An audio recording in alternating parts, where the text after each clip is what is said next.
Hi everyone, welcome to my 38-week pregnancy vlog.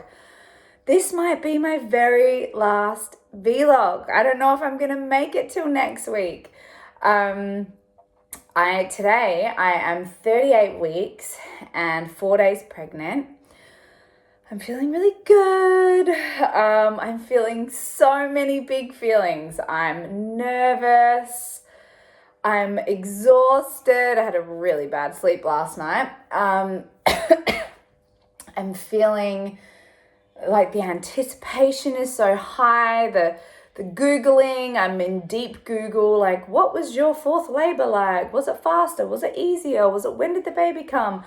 The whole week has been about bringing Bubby on, walking, exercising, doing all the things, drinking red raspberry leaf tea, doing the evening primrose oil, bouncing on the birth ball, all the things possible to try and bring this baby on.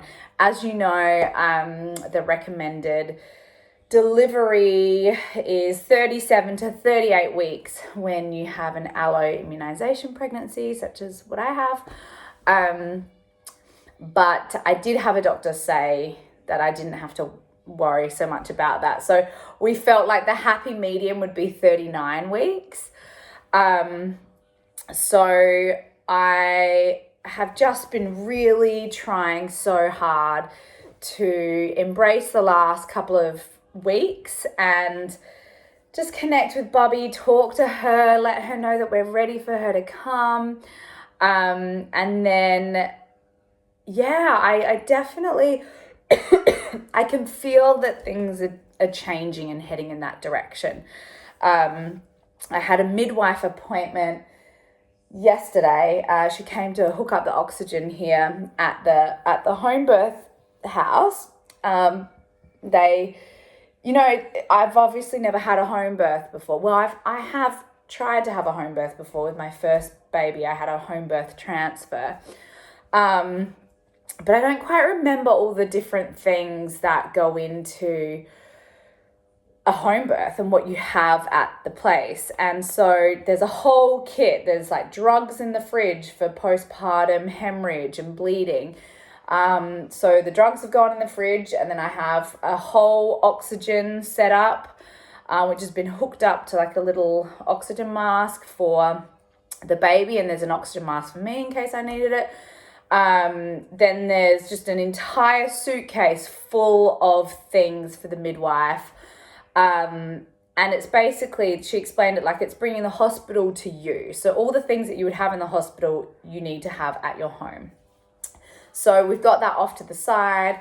And then I have a whole little setup. So some of the things I've set up is I have the birth pool with a tarp underneath it. And then I went and bought these really cheap towels that I've put all around the birth pool.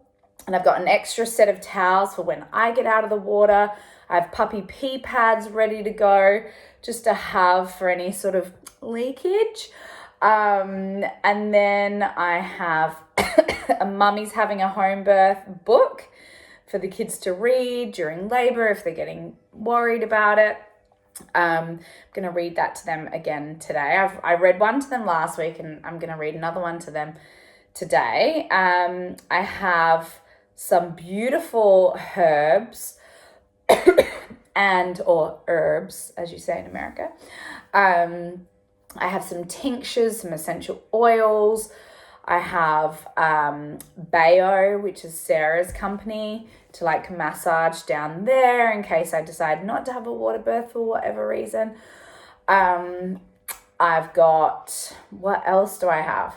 I have my essential oils in a little spray bottle, which is really cool. I haven't done that before. I've got my little face washers to spray the essential oils onto the face washers.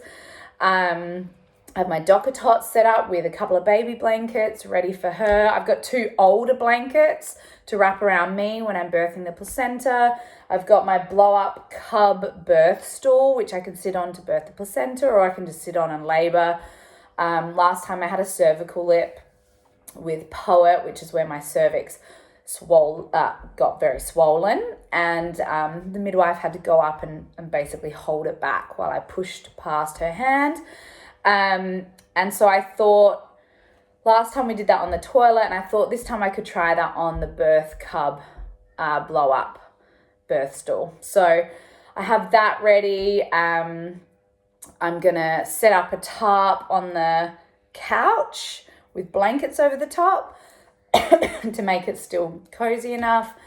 And that's kind of it. I think that's really what I've got. I've got my water bottle there. Today I'm buying LED lights to wrap around the pool, and then you put the liner on. So people put the lights in between the liner and the pool.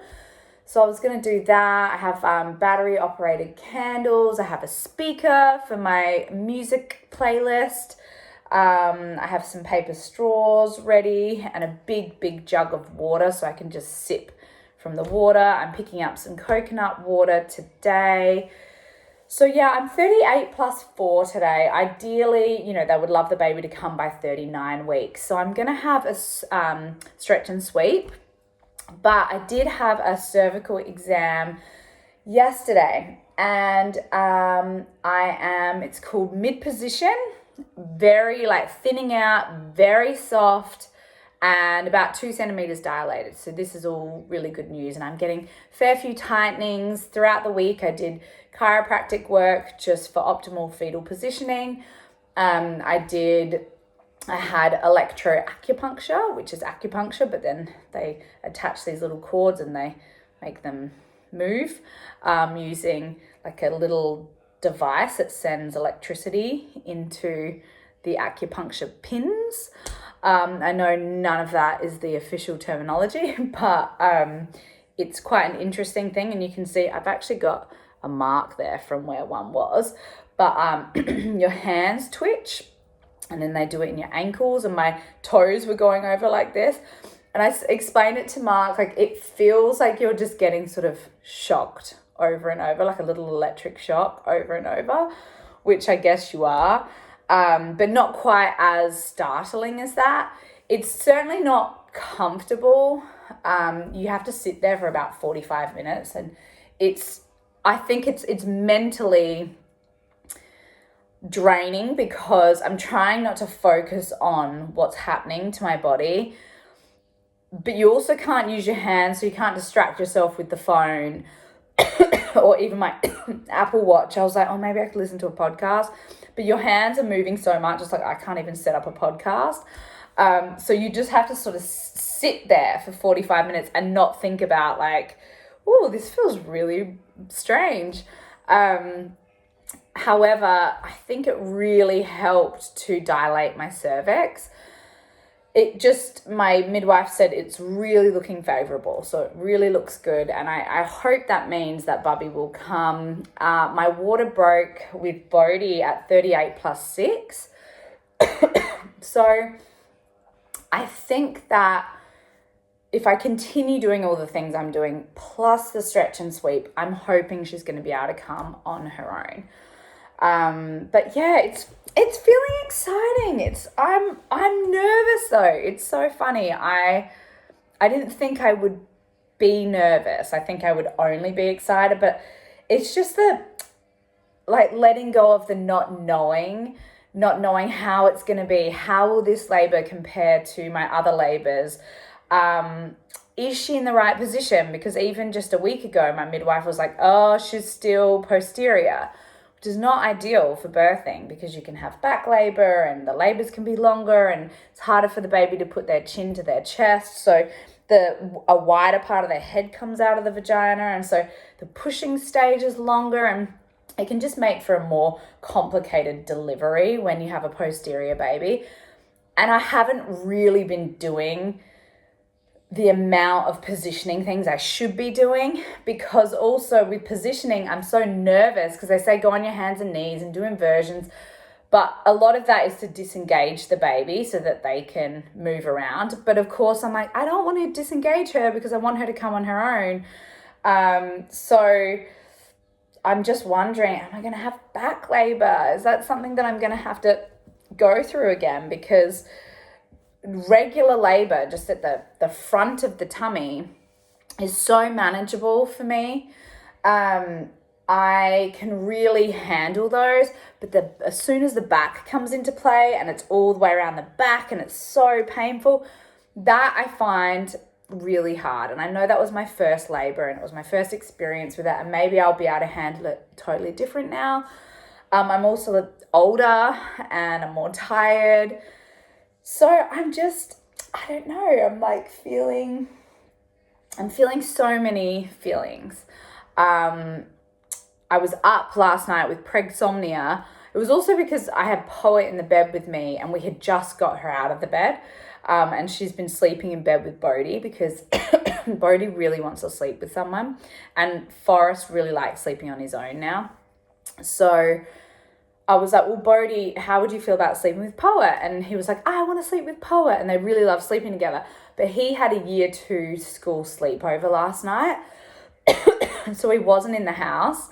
And so Mark and I were like, oh, we think Poet should come and sleep with us. And she was feeling a bit hot and fevery as well, which is just the worst timing, by the way. But then the fever broke last night and she's fine today. So maybe it was just one of these 24-hour things. So we're like, all right, we'll have her in the bed. And we slept in an H shape, like Mark, me, and then he had her legs and I had her head, like here. But with her head, she kept like nuzzling into me. So I was just getting further and further off the bed all night long. And then I had a dream that I was peeing myself. And I woke up and I was like, oh my God, I'm about to pee myself. So I ran to the toilet, did a wee at like 3 a.m., got back into bed, and then bam, awake, 3 to 5 a.m., totally awake, thinking about all the things I need to do. Am I prepped for the birth? Do I have everything? Should I pack up the home birth house? Like, how soon after the baby comes do we want to go back to our house? Just like a list of to-do things that I just could not stop ruminating on. And I haven't done this, I haven't done that. Oh, don't forget to do this. Take the dogs for a walk tomorrow. I've got to pack up all the dog toys. There was just so many things that were going through my head. And I tossed and turned all night and then woke up so puffy, so tired, my eyes like little slits.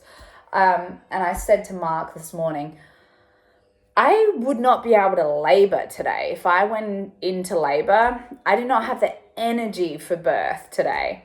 So I said to him, I've got to nap. I've got to try and nap and catch up on my sleep. And just, if I can regulate my sleep a little bit more before the birth, I think it'll go smoother. But yeah, ultimately, I'm just feeling really good. Last night I said that I told the kids that I had a dream that the baby wanted to get them a gift to say thank you for welcoming me into your family, and that they each get to pick out the gift, but that the baby told me specifically that as their new sister and her brothers and sister, they get to have a gift because it's going to be her birthday and she wants to offer that up to them. So today, they're really excited. We're going to go to a toy store and they're going to pick out the gift from the baby. And everyone just thinks it's so sweet that she wants to gift them with something. And they couldn't be more excited. They've just cannot stop talking about it.